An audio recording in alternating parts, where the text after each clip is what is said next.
ሰላም ለአብዛኛዎቹ የጨረቃ ቤት ባለቤቶች አስደሳች የሚባል አሰራር ተግባራዊ መደረግ ጀመረ።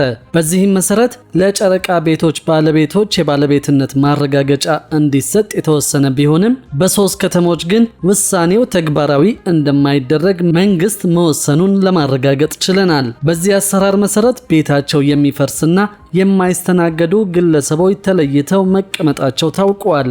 አሁን ህጋዊ ከሚደረጉና ከሚፈርሱ የጨረቃ ቤቶች ጋር የተያያዙ ዝርዝር መረጃዎችን አንድ በአንድ ወደ እናንተ እናደርሳለን። እስከ መጨረሻው አብራችሁን ቆዩ። ህገወጥ ወይንም በተለምዶ ጨረቃ ቤት ተብለው የሚታወቁ ካርታና ፕላን የሌላቸው ቤቶች ባሉበት ህጋዊ ሊያደርግና የባለቤትነት ማረጋገጫ ሰነድ ሊሰጥ መሆኑን ያገኘነው መረጃ ያመለክታል። የኦሮሚያ ክልላዊ መንግስት ምክር ቤት ወይም ጨፌ ኦሮሚያ ባሳለፍነው መጋቢት 10 ቀን 2018 ዓ.ም ባካሄደው መደበኛ ጉባኤው መመሪያውን አጽድቆ ለክልሉ መሬት አስተዳደር ቢሮ መላኩን ዋዜማ ዘግባለች። እነዚህን ህገወጥ ቤቶች ህጋዊ የማድረግ አሰራር ከከተሞች ፕላንና መሰረተ ልማት ጋር ፈጽሞ ሊጻረር በማይችል መልኩ ብቻ እንደሚከወን የሚያትተው መመሪያው በክልሉ ከተሞች የመሬት ሊዝ አዋጅ መሰረት አስፈላጊው ክፍያ ከተፈጸመ በኋላ ሂደቱ እንደሚጀመርም ያመለክታል። ይህንን አሰራር የሚከታተሉትና የሚያስፈጽሙት በከተማ አስተዳደሮች ያሉ የመሬት አስተዳደር ጽህፈት ቤቶች መሆናቸውን የሚደነግገው መመሪያው አመልካቾች ማመልከቻቸውን የሚያስገቡበት ቀንም በይፋ ማስታወቂያ እንደሚገለጽ ያብራራል። የከተማ መሬት አስተዳደር ጽህፈት ቤቶች በማመልከቻው መሰረት ያዘጋጇቸውን ባለሙያዎች ወደ ስፍራው በመላክ ቤቱ ያለበት ቦታ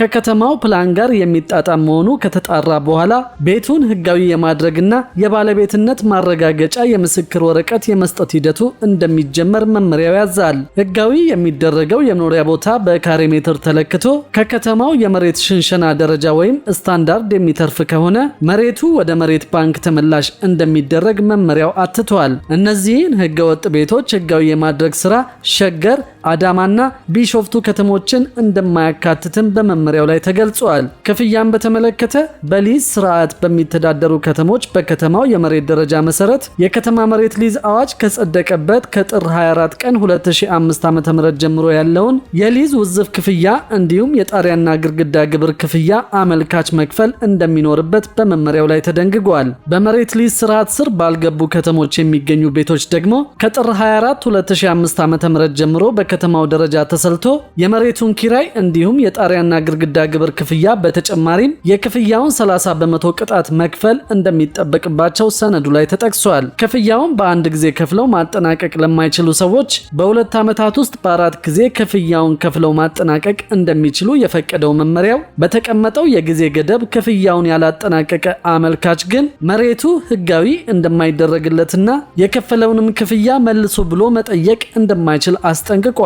መመሪያዎችን በተቀመጠለት የጊዜ ገደብ ያልፈጸመ አካል በመሬቱ ላይ የሰራው ቤት ፈርሶ መሬቱ ወደ መንግስት የመሬት ባንክ ተመላሽ እንደሚሆን የጠቀሰው መመሪያው መንግስት ቤቱን በማፍረስ የሚያስከትለው ኢኮኖሚያዊ ጉዳት ካለ ቤቱ ሳይፈርስ ባለበት መንግስት እንደሚወርሰው ተደንግጓል። ቤትን ቦታ በስሙም ይሁን በሌላ ሰው ስም ከአንድ በላይ ህጋዊ ያልሆነ መሬት ያለው ግለሰብ መሬቱን ህጋዊ በማድረግ ሂደት ውስጥ እንደማይስተናገድ የጠቀሰው መመሪያው ይልቁንም መሬቱ በመንግስት ይወረሳል ብሏል። በተጨማሪም ከከተማ ፕላንና መሰረተ ልማት ጋር የማይጣጣሙ ህጋዊ ያልሆኑ ቤቶችን ማፍረስ እንደሚቀጥል የጠቀሰው መመሪያው ቤቱ የፈረሰባቸው ግለሰቦች የክልሉ መንግስት በተለያዩ ጊዜያት በሚያደርገው መሬት ሽንሻኖ ወደፊት ሊካተቱ እንደሚችሉ ተደንግጓል። እነዚህን ህገወጥ የመኖሪያ ቤቶች ወደ ህጋዊ መንገድ የመመለስ ሂደቱ በአንድ ዓመት የጊዜ ገደብ ውስጥ ተሰርቶ እንዲጠናቀቅ መመሪያው የሚያዝ ሲሆን ለሚፈጠረው ማንኛውም መዘግየትና መጓተት የወረዳ አስተዳዳሪዎች፣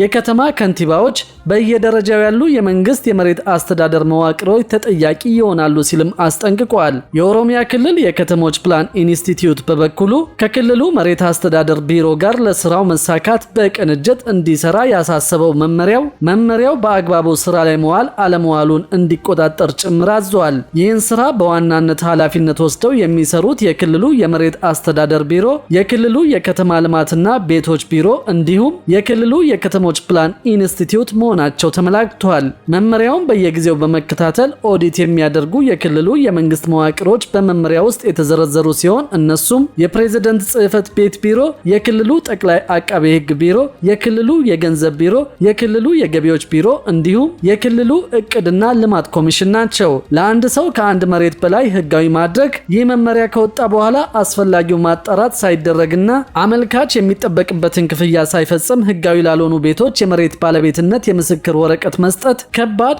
አስተዳደራዊ እርምጃ እንደሚያስወስድ በዚሁ እንደ አዲስ በተዘጋጀው መመሪያ ላይ ተገልጿል። ከዚሁ ጎን ለጎን ከጨረቃ ቤት ጋር በተያያዘ በአማራ ክልል አዲስ አዋጅ መውጣቱ ታውቋል። የአማራ ክልል መሬት ቢሮ አዲስ የመሬት አጠቃቀም አዋጅ ማውጣቱን ተከትሎ አርሶ አደሮች በህጋዊ መንገድ በይዞታቸው ላይ የለማን ማንኛውም የማይንቀሳቀስ ንብረት የመሸጥና ለፈለጉት አካል የማስተላለፍ ሙሉ መብት መስጠቱን አስታውቋል። ነገር ግን ይህን አዋጅ መሰረት አድርገው የጨረቃ ቤቶች ህጋዊ ሊሆኑ ነው በሚል አንዳንድ ሚዲያዎች ከአውድ ውጭ እየዘገቡ ይገኛሉ።